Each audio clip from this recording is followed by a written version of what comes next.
Have you ever heard of places that seem to have a life of their own, where the silence feels heavy and the air grows thick as if you're being watched?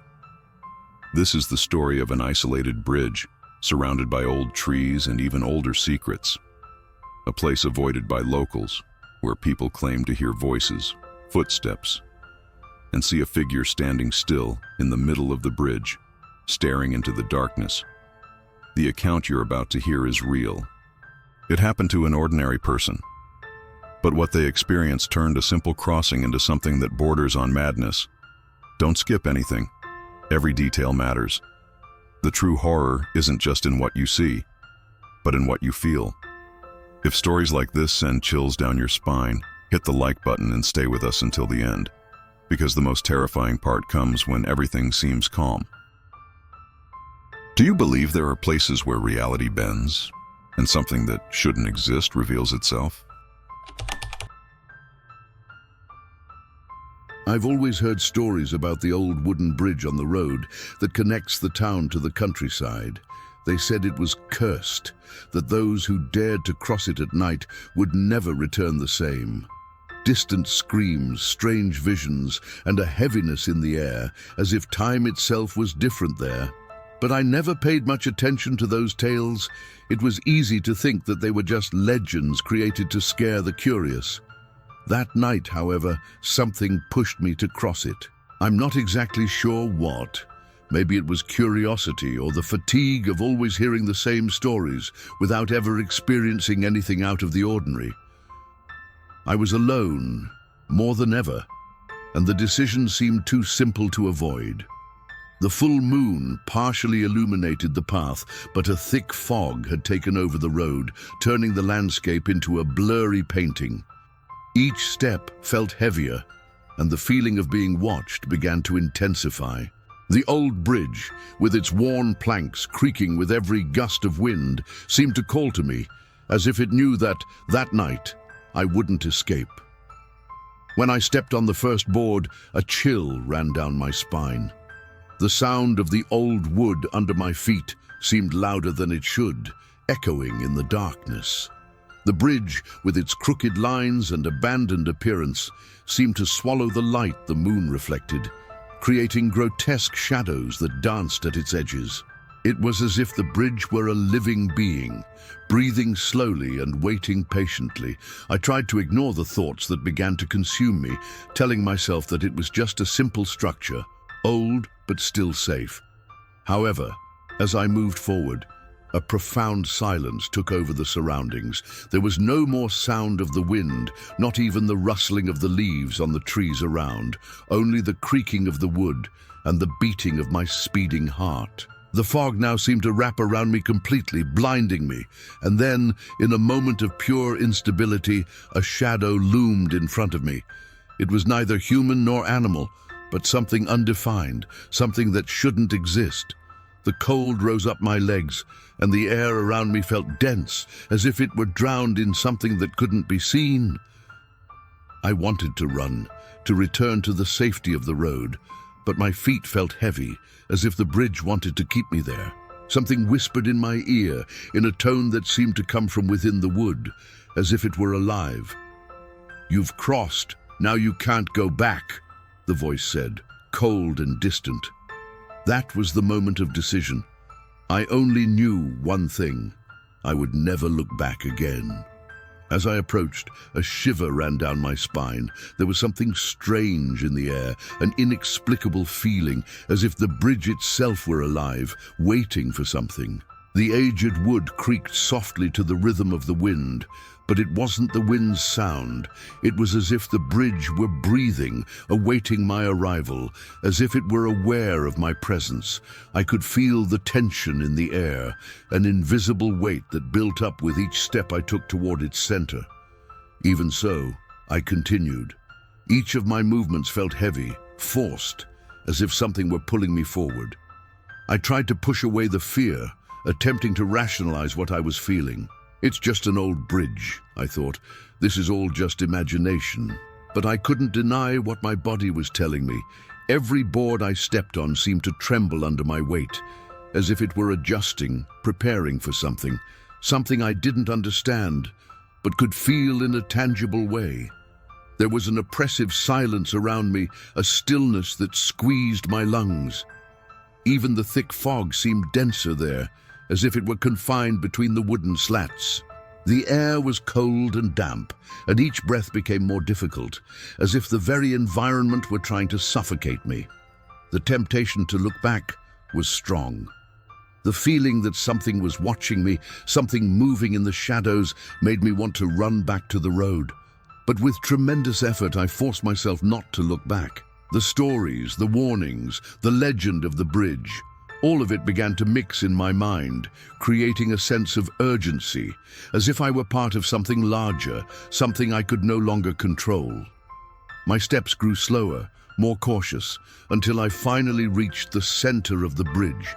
And it was there, at that point where the moonlight barely touched the wood, that I realized it. The feeling that something was about to happen, something irreversible. The wind stopped blowing, and for a brief moment everything fell into complete silence. I was in the middle of the bridge, and now there was no turning back.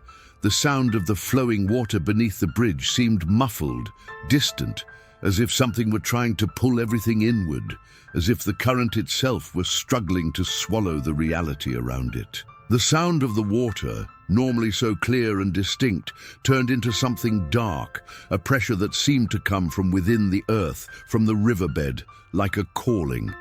The agitated waters seemed to whisper secrets long forgotten.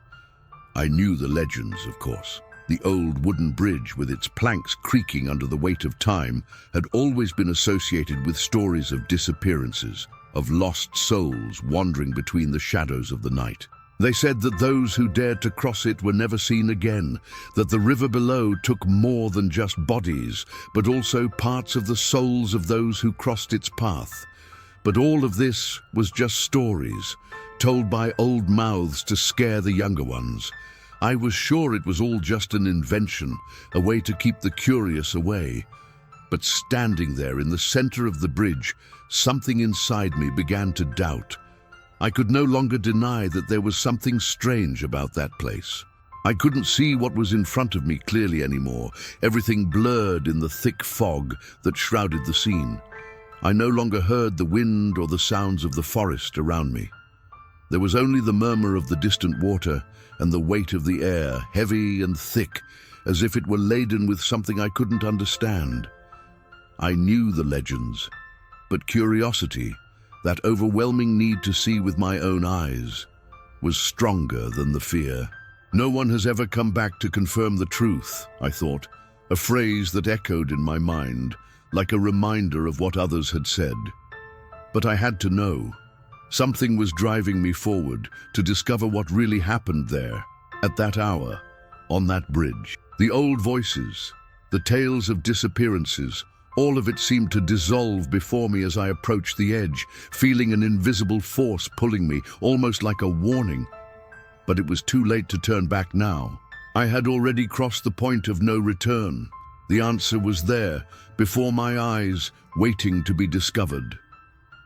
When I took the first step onto the old wood, a deep creak echoed, breaking the silence that had once seemed eternal.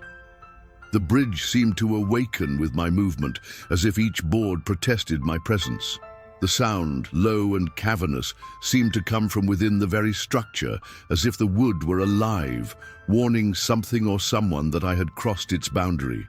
The feeling of being watched intensified, and I could no longer ignore the presence of something there with me.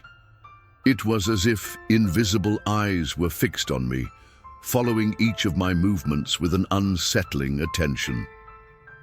The weight of the gaze, though formless, was there, heavy and tangible, as if the entire bridge, or perhaps what it concealed, knew exactly who I was and what I was doing. I looked around, trying to find any sign of life or movement, but the thick fog that had taken over the place wouldn't let me see anything beyond my own breath, condensing in the cold air. The vapor, dense and visible, mixed with the darkness that swallowed everything around, creating a sense of absolute isolation. I was alone, but at the same time I wasn't. Something else was there, something that could neither be touched nor seen, but was watching me, waiting. Each step felt harder, the weight on my shoulders heavier. I knew that at any moment that invisible pressure could turn into something concrete. But still, I couldn't stop. Something inside me, perhaps fear or curiosity, pushed me forward, challenging whatever was watching me from the shadows. I was there to understand the truth, no matter the cost. The wind, which had once been just a gentle breeze, now began to blow forcefully, making the trees around me sway in an unsettling manner. The fog seemed to thicken even more, as if it were gathering around the bridge, making everything around me darker, more enclosed. With each gust, the bridge trembled, its wooden planks creaking and twisting under the impact of the wind. It was as if the structure, already old and fragile, was struggling to stay upright, resisting the pressure of something much larger than itself. With every step I took, the sound of the wooden planks beneath my feet became more menacing. It was no longer the usual sound of wood adjusting to the weight, but something deeper, more sinister, a distant echo, as if the planks themselves were crying out for help. I could feel the tension in the air, a sense that everything around me was preparing for something. Something I couldn't see, but could feel with every fiber of my being. The air felt charged, dense, and the wind, now strong and biting, seemed to whisper incomprehensible words. I didn't know if it was the sound of the wind, or if something down there, in the darkness beneath the bridge, was trying to communicate. The feeling of being watched grew with each passing moment. I looked to the side, expecting to see some sign of movement, but all I saw was the fog, the dark vegetation, and the unsettling emptiness of the night. It was as if something down there was waiting to grab me, waiting for the right moment. The moment when my courage would dissipate, or the moment when fear would overtake me. I could almost feel the river below the bridge, pulling the water with force, as if it knew I was at the mercy of something I couldn't understand. With each new step, the ground seemed more unstable, and the sense of danger became more imminent. Still I continued, driven by the need to uncover what was hidden there, as if fate had already sealed my presence on that bridge, that night. But the further I advanced, the more alive the bridge seemed, the more threatening it became. It was as if I were walking into an abyss, and fear in its purest form began to envelop me, tightening until there was no turning back. I stopped, listening carefully, the silence around me now broken only by the sound of the wind growing stronger. The feeling of being watched, which had been with me for some time, now became more real, more tangible. I was no longer alone. Then I realized, footsteps. But they weren't mine. The sound wasn't coming from my feet on the old planks, but from somewhere behind me. Heavy, dragging footsteps, as if something were crawling, moving with a threatening slowness. The sound of movement didn't blend with the wind, nor with the rustling of the leaves. It was a clear presence, a presence that had been following me in silence, but now, once discovered, it revealed itself in an unnatural, grotesque way. The echo of the footsteps drew nearer, but it didn't sound like something human. They were heavy, irregular steps, as if the being making them was struggling against the very nature of its body, forcing itself to move. I didn't turn around. I didn't want to see. Fear, that primal fear, kept me from looking back, paralyzing me. But the sensation that I was being followed, or worse, watched, completely overtook me. With each step I took forward, the sound came closer, heavier, more relentless. My hands were sweating, and the air, which had been cold, now felt dense, sticky. The breaths of air I took weren't enough to calm me. I was being hunted, I knew that. But the hunter was back there, in the fog, and whatever it was, it didn't seem to be in a hurry. It was watching me, waiting for the right moment. Each time the sound of dragging footsteps echoed, my heart beat faster, harder. The bridge, which had once seemed just old and uncomfortable, now became a trap, and the feeling that everything around me was being consumed by the darkness grew stronger. I was in its line of sight, a prey with no direction. Still I kept going, forcing my legs to move, as if that would be enough to distance me from whatever was following me. But the truth was clear. There was no escape. I took a deep breath and quickened my pace, trying to ignore the sound, drawing closer, trying to convince my mind that it was just the wind or some other echo of the night. But I could no longer deceive myself. The sound was unmistakable. Heavy, dragging footsteps, as if something or someone were approaching with a clear and threatening intent. I looked ahead, trying to focus on the bridge in front of me, on the path I still had to travel.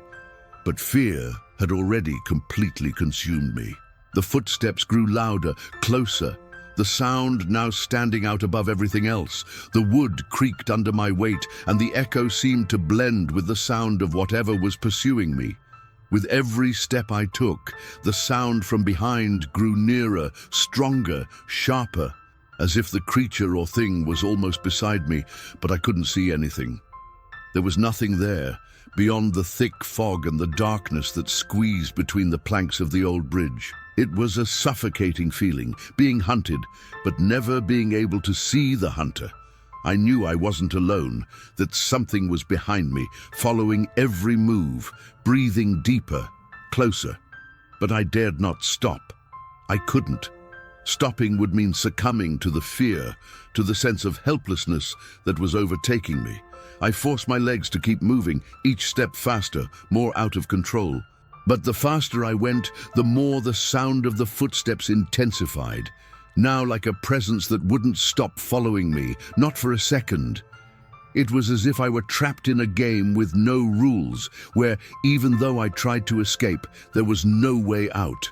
The weight of those invisible presences, getting closer and closer, seemed to drag me to the brink of madness. The bridge, which had once seemed just old and uncomfortable, now became a prison, and the sense that something was preparing to catch me, to envelop me, made my heart race. I didn't look back.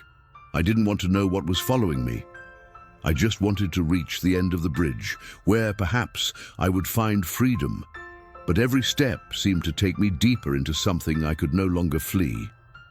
The sound of the footsteps behind me was the only thing left, and it didn't stop. Suddenly, a figure emerged from the fog ahead of me, cutting through the air with an indescribable presence. It floated, as if suspended between the sky and the earth, its indistinct and ethereal silhouette not touching the ground. It was as though the fog was its home, an extension of something beyond human comprehension. The moonlight could barely touch it, casting a shadow that seemed to grow and shrink as it moved slowly toward me. My feet froze, my blood seeming to freeze in my veins. I didn't know if what stood before me was real, but the eyes, those eyes, they were cold, bright, like two frozen flames that seemed to pierce through the fog. They locked onto me with an incomprehensible intensity, as if they wanted to penetrate my soul, search the deepest corners of my being. There was something evil in them, a presence that suggested an ancient, dark knowledge, something that should not be seen or touched. The figure did not move hastily, but advanced, slow and inexorable, as if each second was an eternity. My whole body trembled, but there was something even stranger. A bizarre sensation that if I looked away or tried to run, something worse would happen. I was trapped in its gaze, as if it were a magnetic force that wouldn't let me escape. The air around me felt denser, heavier, as if the bridge itself had turned into an invisible prison. I couldn't understand what was happening, but one thing was clear, that being that entity was not from the world I knew. It was not there by chance. Something greater was at stake, something I still didn't understand. But I knew that by facing that presence, I had crossed an irreversible line. Whatever it was watching me, waiting, and I could no longer escape. My body froze. I could no longer move. Every muscle seemed paralyzed, caught in an invisible force that prevented me from reacting. The air around me grew thicker, heavier, and I felt as though I was slowly sinking into invisible quicksand, unable to escape. Fear took over me so completely that I could no longer form a logical thought. I was entirely at the mercy of that entity. The figure in front of me took a step forward, floating closer, its presence growing even more oppressive. I couldn't look away, and what I saw next made me freeze even more. Its hand, if it could be called that, was not human. It was grotesque, a distorted extension of what one would expect from a living being. The fingers were long and twisted, like claws from some ancient predator, bending in an unnatural way. The skin, if it could even be called skin, was pale, almost translucent, and seemed to move independently, pulsing with a life of its own. That hand stretched toward me, slowly but with certainty, as though it knew I couldn't escape.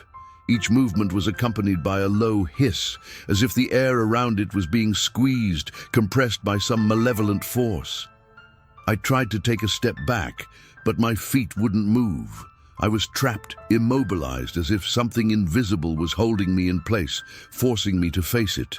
The fingers stretched further, and I could see a slight ripple in the pale skin, as if the touch was more than physical, as if it wanted to penetrate my soul, my very being.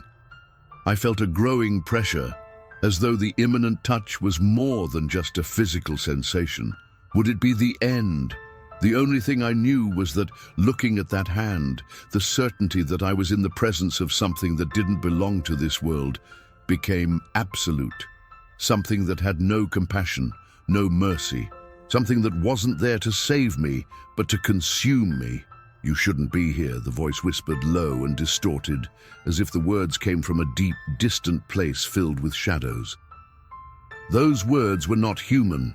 They were cruel, imbued with a dark wisdom and a warning I wasn't sure whether to ignore or fear. The sound of the whisper dragged like a cold current, passing through my ears and reaching my soul, slowly corroding my courage. Fear paralyzed me in a way I had never experienced. It wasn't the usual fear, but something primal, rooted deep within my being. I could no longer think clearly. All I could feel was a growing pressure on my chest, as if the air around me became denser with every passing second. I wanted to scream, ask for help, run away from that presence, but my body didn't respond.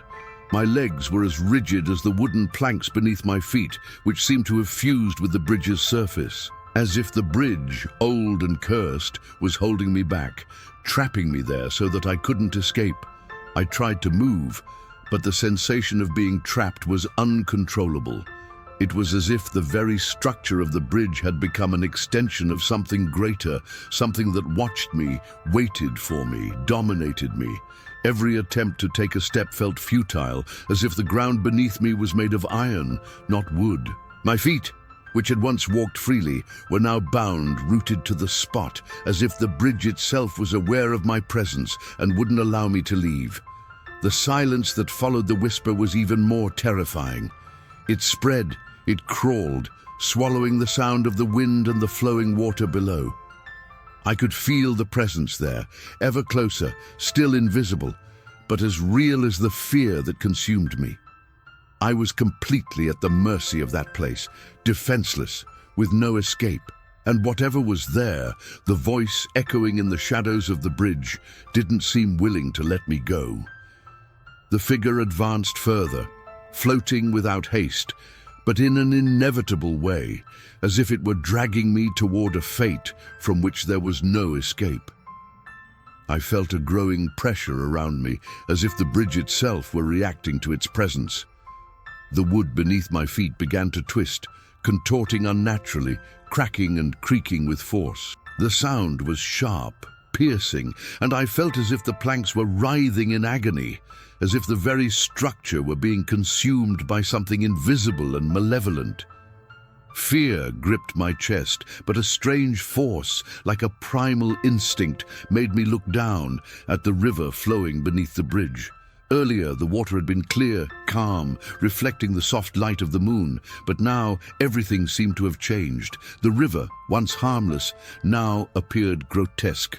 Its surface, which should have been clear, looked black and viscous, a thick liquid churning in an unsettling way. There was no more gentle movement, no sound of flowing water. It was as if the river itself were being corrupted, absorbing something dark beneath its surface. The water, once soothing, now seemed alive, wanting to swallow me. To my horror, it began to rise, slow and relentless, toward my leg. The touch of the water was cold, as if it had been frozen somewhere far away, but at the same time, its consistency was thick, viscous, as if it were trying to trap me, pull me in. I tried to move my leg, but the water seemed to have latched onto it, as if invisible hands were holding me firmly, preventing me from escaping. Panic enveloped me. Every inch the water rose made me feel as if I were being swallowed by something greater, older, something that did not belong to this world. The bridge creaked more intensely, as if the entire structure were twisting under the weight of a supernatural force, and I, caught in the middle of it all, was nothing more than prey, a lost soul in the darkness. The river, now almost up to my waist, continued to rise as if it knew that whatever was there in that place was closer than ever. I tried to scream, to break free, but my voice was trapped in my throat. My body stuck to the bridge, to the fear, to that inevitable fate that seemed inescapable. Panic took over me, a whirlwind of pure fear that paralyzed me for a moment before driving me to act. I tried to run, but my legs were weak, as if fear had drained me of all strength. However, before I could take a decisive step, the ground beneath my feet gave way. The wood of the bridge broke with a deafening crash, as if the very screams of the structure echoed through the air. The sound of the fall was muffled, distorted, and before I could comprehend what was happening, I was submerged in the darkness of the water. The water, which had once seemed a distant threat, now enveloped me, cold and viscous, as if it had been overtaken by something malevolent. The weight of the current pulled at me, and the river, now a thick black mass, consumed me with terrifying force. My body twisted as I tried to swim, but the viscosity of the water seemed to imprison me, dragging me down with increasing force. I tried to breathe, but all I could feel was the water invading my lungs, the sensation of being swallowed by something far greater than I could understand. Before I could scream, before I could try to fight against what was pulling me, the darkness consumed everything. The water, the fog, the presence of the figure. Everything merged into an absolute darkness. I no longer knew where I was, whether I was still conscious or if I had already been dragged to a place beyond reason. Fear and helplessness consumed me entirely, and at that moment, all I could do was let myself be carried away. The last sound I heard was a whisper from the figure. Its voice, distorted and cold, seemed to cut through the walls of darkness and reach me with a sharp clarity. "You will never leave here." Those words echoed inside my mind, and with them came the sense that everything was lost. There was no salvation left. I was trapped somewhere beyond time, beyond reality, and the words of the figure became the last certainty I could comprehend. The void swallowed me, and with it, absolute silence, as if I had been erased from the world.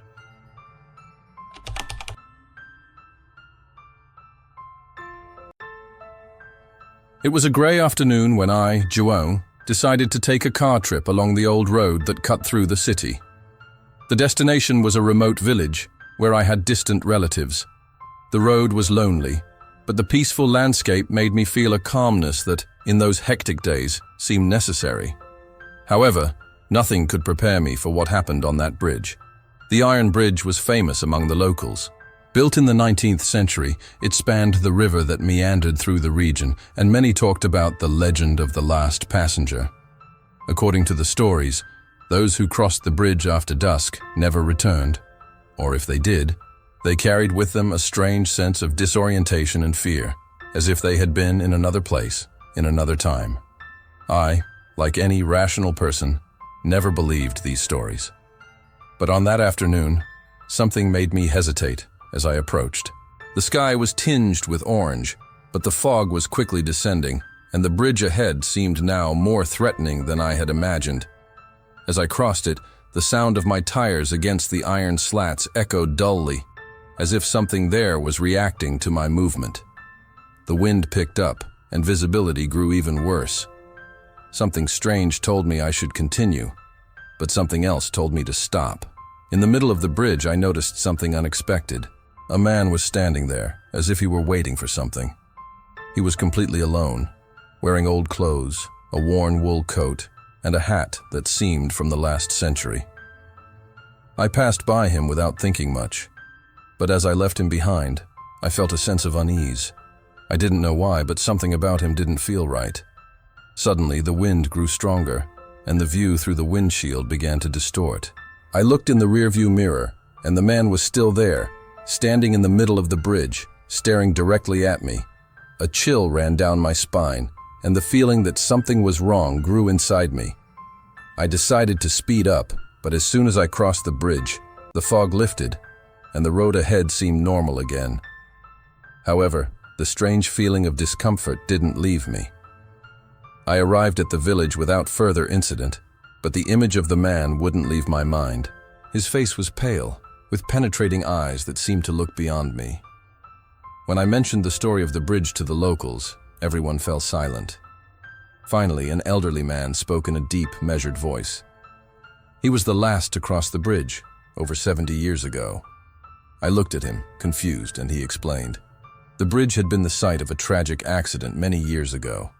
A train had derailed there, and the engineer, a man named Victor, died on that bridge.